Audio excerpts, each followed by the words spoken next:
Hi everyone, welcome to Module 4, Educational Policy, and I'm going to use my other computer that I have here, and I'm going to read some things off of that. So this video is going to be a little bit longer, but I want to make sure I don't miss anything.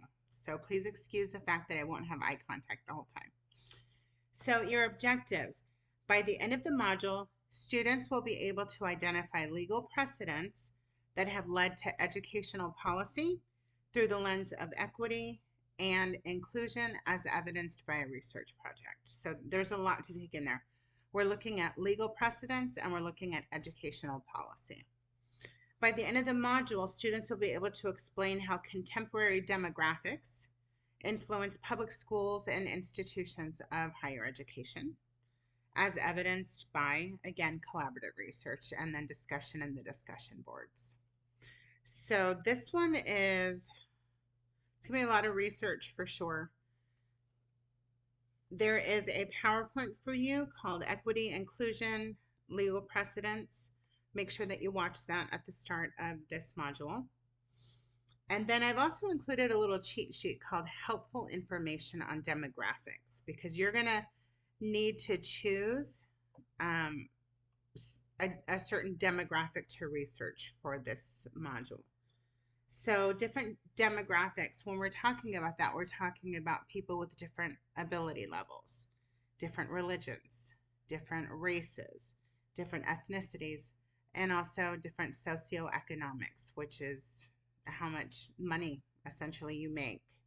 So if you live in poverty, if you're living in more affluent lifestyle, we're also going to look at national origin, citizenship, language, sexual orientation, gender, and something that we call other cultural factors. So there's a cheat sheet. Make sure you read through that. Then there's a TED Talk. And I love TED Talks. This one is definitely worthwhile.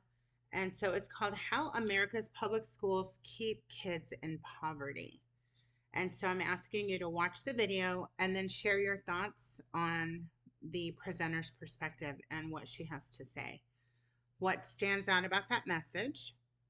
Do you believe this is true? What she's saying is true, or do you disagree? Why or why not?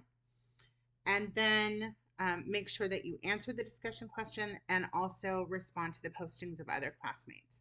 Again, the discussion board should feel like an ongoing discussion throughout the week, kind of like social media. Then your next discussion question is on demographic trends. So you're going to do a Google search and Google ideas for a demographic trends research project. So I want you to Google the terms demographic trends in education.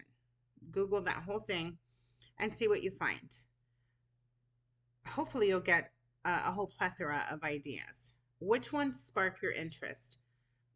This discussion board is intended for you to share all of the trends that you find and for other people to share information that they have found. Hopefully this is kind of like a brainstorming session so that you can figure out the demographic trend that you want to research in your assignment for the week. So the demographics trend research project. First, you're going to choose a focus. So you've got to choose a specific demographic trend or at least a specific population that you're going to focus your research on. Consider factors such as race, ethnicity, socioeconomic status, language, immigration status, or other. You're going to conduct some research. You're going to look for data, for reports, for scholarly articles, maybe even news articles that relate to whatever population you're researching. You're going to analyze the trends and you're going to answer, how has this demographic composition, how has this group's demographic composition changed in K-12 or in college in recent years? For example, I'm a Mexican American, I'm a Hispanic female, so I might choose to do a demographic trends research project on Hispanic females in higher education or Hispanic females in K-12. You might choose something related to your own ethnicity, your own national origin, your own gender. You might want to say, hey, I want to see how females are doing in higher education. Are we increasing our achievement year by year? Are we outperforming other genders?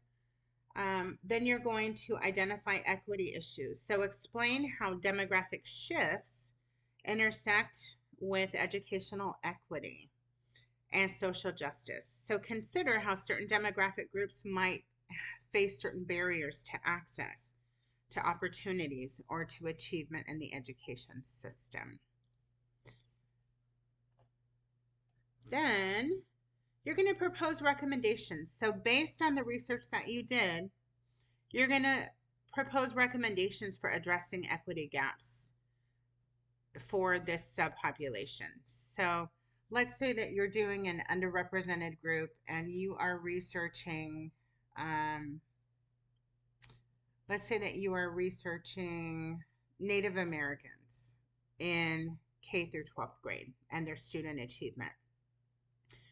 Once you find out the research and look at the data, then I want you to think, what barriers might they face? What can schools do to help the Native American population to bridge that equity gap, to start climbing in terms of achievement? What can schools and teachers and principals do to make sure that this population of students has more accessibility to the materials that they need, to proper funding, to better schools, those sort of things. And then you're going to summarize your research findings and recommendations. So you're just going to give me a nice big summary. I usually call those final thoughts. I've provided a research template for you and a rubric in Canvas, so please take a really good look at that. If you have any questions on how to choose your topic, please reach out to your instructor for ideas, and also reach out to your peers. You should be able to communicate through that discussion board and get ideas. So this is going to be another tough module. It's going to be so worthwhile. I think you're going to find that there are gaps when it comes to schools that have poor funding and schools that have a lot of funding. Basically, students who go to school in high poverty areas have a lot less resources than those students who live in more affluent areas, and their schools have a lot more funding. So that's kind of something that you're going to see. And I look forward to reading what it is that you find out. Choose a demographic, choose a topic that is personally interesting to you. Have a wonderful week.